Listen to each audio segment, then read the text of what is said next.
को हमेशा हमेशा के लिए बदल दिया। तो चलिए चलते हैं इस सफर पर। सोचिए, एक लोरी जो हमें सुकून देती है, सुलाती है, वही किसी के लिए सबसे बड़ा डर, एक भयानक सपना बन जाए तो कैसे हो सकता है ये? यही सवाल इस कहानी के बिल्कुल सेंटर में है। साहिल के लिए बचपन की वो प्यारी सी धुन अब एक ऐसे डर का नाम है जो कभी खत्म नहीं होता। तो ये कहानी शुरू होती है एक सफर से, एक ऐसा सफर जिसका मकसद था एक दोस्त का दर्द बांटना। पर किस्मत को कुछ और ही मंजूर था और ये सफर खुद एक ना खत्म होने वाले दर्द की वजह बन गया। तो कहानी में है 4 दोस्त, साहिल जो हमें ये कहानी सुना रहे हैं, और उनके 3 दोस्त, चिराग, अरुण और समय। ये चारों निकलते हैं मनाली के लिए। मकसद बस एक था, अपने दोस्त समय को उसके गम से बाहर निकालना। दरअसल कुछ ही टाइम पहले एक एक्सीडेंट में समय के छोटे भाई की मौत हो गई थी और तब से वो मानो एकदम खामोश हो गया था। ट्रिप का तीसरा दिन था और सब कुछ ठीक लगने लगा था। माहौल थोड़ा हल्का हुआ था। दोस्तों को लगा कि चलो मनाली की ये खूबसूरत वादियां शायद समय के जख्मों पर मरहम लगा देंगी। इसी उम्मीद के साथ उन्होंने गाड़ी उठाई और निकल पड़े रोहतांग पास की तरफ। पर वो इस बात से बिल्कुल अनजान थे कि यही फैसला उनकी जिंदगी को हमेशा के लिए बदलने वाला था। अब जैसे ही वो होटल से निकल रहे थे, रिसेप्शनिस्ट ने उन्हें टोका, एक अजीब सी चेतावनी दी। उसने कहा, रोहतांग का मतलब होता है लाशों का ढेर। वहाँ के लोग कहते हैं कि रात में पास पर एक साया घूमता है। कोशिश करना कि शाम 6 बजे से पहले लौट आओ। अब लड़कों ने क्या किया, उन्होंने इस बात को एक लोकल कहानी, एक अंधविश्वास समझकर मजाक में उड़ा दिया। और यहीं से कहानी उस मोड़ पर आती है जहां से असली खौफ शुरू होता है। रोहतांग पास से वापसी का वो सफर जो एक बुरे सपने में तब्दील होने वाला था।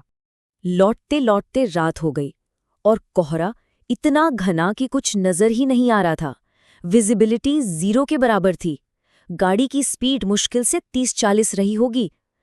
चारों तरफ बस अंधेरा, सन्नाटा और उस सुनसान पहाड़ी सड़क पर वो 4 दोस्त बिल्कुल अकेले। तभी साहिल की नज़र सड़क के किनारे लगे एक माइलस्टोन पर पड़ी। उस पर लिखा था मनाली 28 किलोमीटर। पर जो बात अजीब थी वो ये कि उस पत्थर पर कोई बैठा था, कड़ाके की ठंड में, एक आदमी सिर्फ एक धोती पहने हुए। ठीक है, उन्होंने इसे इग्नोर किया और आगे बढ़ गए। करीब करीब 20 मिनट और गाड़ी चलाई होगी उन्होंने। और फिर वही पत्थर, बिल्कुल वही माइलस्टोन फिर से उनके सामने था। अब वो सच में हैरान थे। क्या वो रास्ता भटक गए हैं? एक ही जगह गोल गोल घूम रहे हैं? पर जो हो रहा था वो रास्ता भटकने से कहीं ज्यादा डरावना था। और अब आता है कहानी का सबसे अजीब हिस्सा। जब उन्होंने एक दूसरे से पूछा तो पता चला कि हर किसी ने उस पत्थर पर कुछ अलग देखा था। साहिल को वो धोती वाला आदमी दिखा, चिराग को एक छोटी बच्ची दिखी जिसके हाथ में खिलौना था, और अरुण, उसे एक काला घोड़ा नजर आया जो कार को घूर रहा था। और इस सब के बीच समय ने कुछ ऐसा कहा जिससे सबका दिल दहल गया। वो बोला, किसी को हमारी मदद चाहिए, हमें रुकना होगा। उन्होंने गाड़ी आगे बढ़ाई और कुछ देर बाद, आप गेस कर सकते हैं, वही पत्थर तीसरी बार। पर इस बार वहां कोई नहीं था, बिल्कुल खाली। और सच कहूं तो ये खालीपन वहां किसी के होने से भी ज्यादा डरावना था। अब उन्हें यकीन हो चुका था कि वो किसी नेचुरल चीज में नहीं बल्कि किसी सुपर नेचुरल लूप में फंस चुके हैं। वो अभी इस लूप वाले शौक से निकले भी नहीं थे कि एक और खौफनाक नज़ारा उनके सामने आ गया, और इस बार तो उनके रोंगटे खड़े हो गए। उन्होंने देखा एक लड़का, करीब 15 साल का होगा। वो उनकी कार के बगल में चल रहा था। ध्यान से सुनिए, भाग नहीं रहा था, चल रहा था, और उनकी 40 की स्पीड पर चलती कार के बराबर था। उसके कपड़े कीचड़ में सने थे, चेहरा चोटों से भरा हुआ था। ये मंजर सोचकर ही डर लगता है। और तभी समय ने अचानक अपनी साइड की खिड़की नीचे कर दी। वो उस लड़के को घूर रहा था और कह रहा था, इसे मदद चाहिए। अरुण जो ड्राइव कर रहा था, उसने फौरन सेंट्रल लॉक से खिड़की बंद करने की कोशिश की, पर बटन काम ही नहीं कर रहा था। सोचिए जरा, गाड़ी के अंदर उस वक्त क्या दहशत का माहौल होगा। अरुण ने फौरन एक्सेलरेटर पर पैर दबाया और गाड़ी भगा दी। जैसे तैसे वो उस लड़के से आगे निकल गए। साहिल ने जब पीछे रियर व्यू मिरर में देखा तो वो लड़का सड़क पर खड़ा उनकी तरफ हाथ हिला रहा था। पर सबसे ज्यादा डराने वाली बात तो ये थी कि समय भी उसे देखकर मुस्कुरा रहा था और वापस हाथ हिला रहा था। आपको लगा कि डर यहीं खत्म हो गया? नहीं, उस रात का सबसे भयानक हिस्सा तो अभी बाकी था। होटल के उस कमरे में रात के लगभग 3:30 बजे थे। साहिल की नींद एक आवाज से टूटी। कोई गा रहा था, एक लोरी। और वो लोरी जानी पहचानी थी। ये वही लोरी थी जो समय की माँ उसके गुजर चुके छोटे भाई के लिए गाया करती थी। साहिल ने हिम्मत करके देखा और जो नज़ारा उसके सामने था उससे उसकी रूह कांप गई। समय अपने बिस्तर पर बैठा था और सामने लगे शीशे में खुद को घूर रहा था।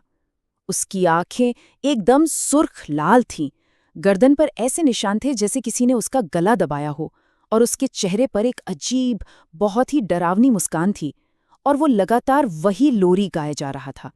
अब डर के मारे तीनों की हालत खराब थी। साहिल, अरुण और चिराग ने चुपचाप दबे पांव कमरे से बाहर निकलना शुरू किया।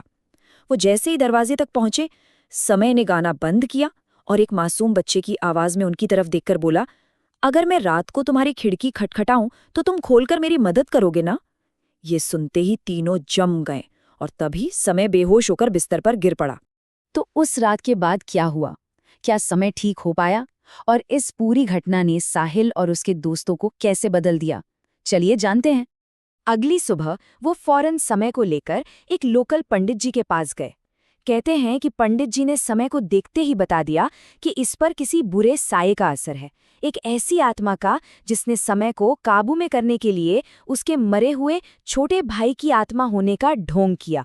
पंडित जी ने फिर समय को उस साये से आजाद कराने के लिए कुछ रस्में शुरू की, नजर उतारी, झाड़ फूंक की और कुछ पूजा पाठ भी किया।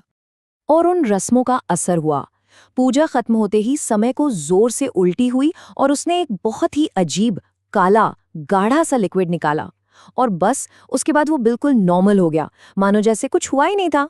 समय आज बिल्कुल ठीक है, उसे उस रात के बारे में कुछ भी याद नहीं, लेकिन साहिल, उसके लिए वो लोरी आज भी एक खौफनाक सपना है।